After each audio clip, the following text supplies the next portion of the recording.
It's that season again. Everybody's lining up to run for president. Any PTSD? Yeah, I mean, it's deja vu all over again. If you're a political junkie, I guess it's kind of fun to watch. Not so much if you're a candidate. No, if you're a candidate, it's a little bit harder. What advice you have for them? Connect by being genuine. First and foremost, you got to be who you are. It's hard because you gotta break out, but you can't break out with crazy stuff because then. It's been done, It has been. One guy did it. Yep, I admit. But do we want that again? Do we want a campaign, that basically validates the 2016 election as the norm, the new normal? I hope not. You were the front runner. I remember calling you the front runner. I hate that word. Myself. And you raised a lot of money, and you had a lot of endorsements, and it was supposed to be Bush versus Clinton.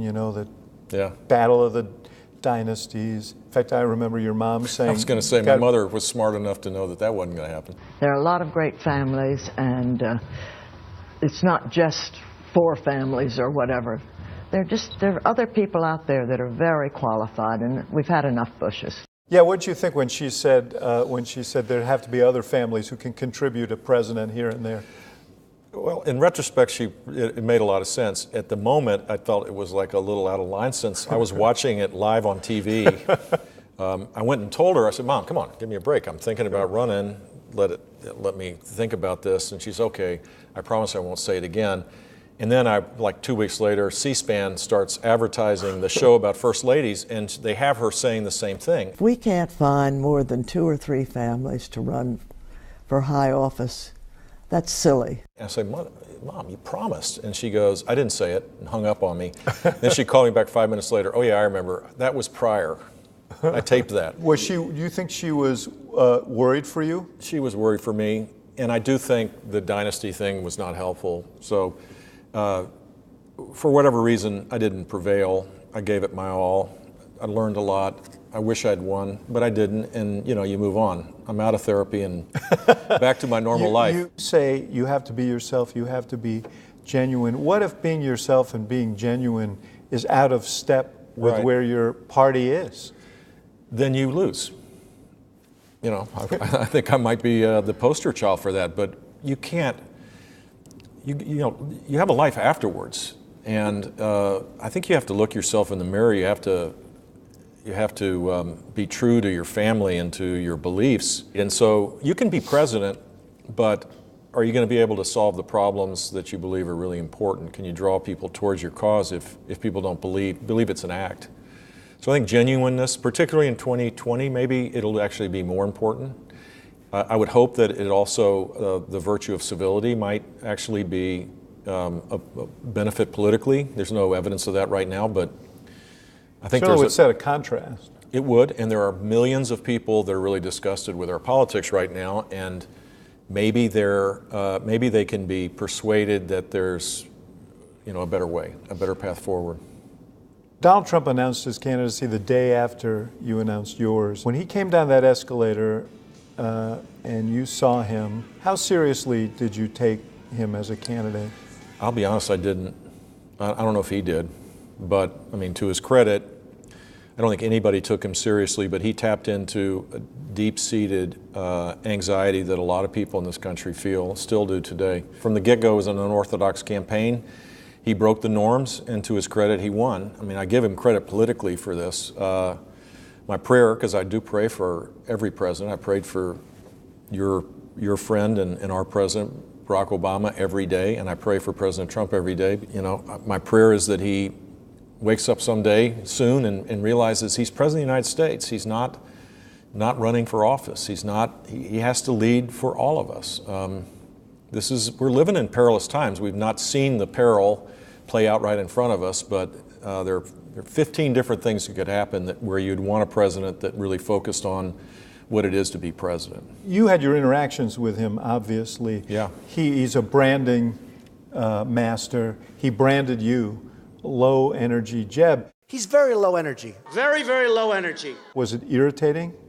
I was so focused on my own mission, it didn't bother me that much. But the idea that, I'm in pretty good shape. I work out every day. I'm like, as governor, I worked my tail off. As a candidate, I worked hard too. It seemed weird to me, seemed foreign to what I knew to be true. But this branding thing, branding people is kind of a new idea. It didn't exist per se 10 years ago. Now we're all branded. We're all a brand. We're like toothpaste. We're people. You don't disparage people and you're weak and you're low energy.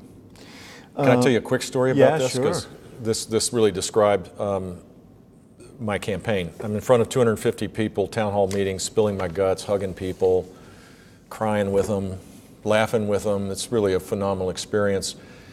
And 30 minutes away, President Trump is having one of his raucous, rallies with 3,000 people, and he calls me I can't say it, but it starts with A and ends in hole. So Dana Bash comes to covering Trump. She comes and says, do you hear what Trump called you? And I said, no. And I said, well, I can't tell it. I can't tell you what he said. Well, how can I respond if you can't tell me? We went back and forth. The press corps is laughing. She finally says, okay, he called you blank. Right. And I said, well, that's great, and walked away. And the only way I would have been news that day was to say, no, I'm not that. He's that. Right. That's not why people should run for president. And so I just was, I was a fish out of water in that game. And I think other candidates that tried to play that game looked really foolish. One of them was Marco Rubio, who you know very well. Yeah. I mean, here's a talented guy, very focused on policy, good, solid conservative, charismatic in some ways. Felt like he had to play that game, and it looked diminished himself. Yeah, and I don't know. I mean, it was a really strange election in that regard. And again, I give President Trump all the credit of winning in a primary that no one expected him to win. People were deeply angry or anxious or worried about the future, and they wanted the big horse, irrespective of his views on anything, to come and drain the swamp. Fast forward, the swamp's actually now probably knee-high rather than ankle-high, and not much has changed in Washington. It may actually be worse. Well, how do you evaluate where we are and his performance? I can list the things that I think are helpful, that have helped propel a little faster economic growth and rising income for Americans, which is great. So the tax cuts, the regulatory changes, the judiciary over the long run, all those things are very positive.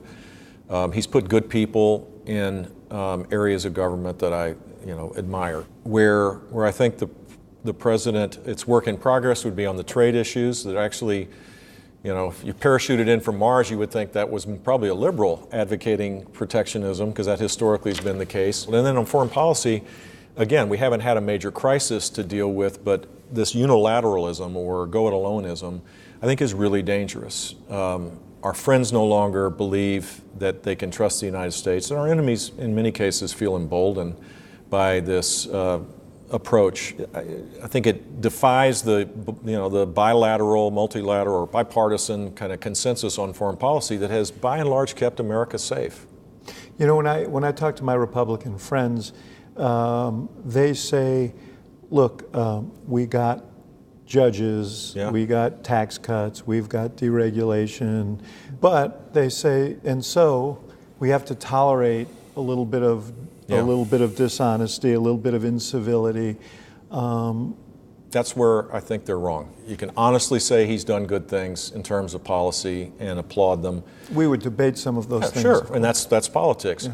But when people, particularly presidents who have a duty beyond policy of being the leader of our country, the leader of the free world, I think the symbolic, the kingly duties of the presidency, that's where he falls short. And it's important. It's important during national tragedies. It's important in moments of crisis.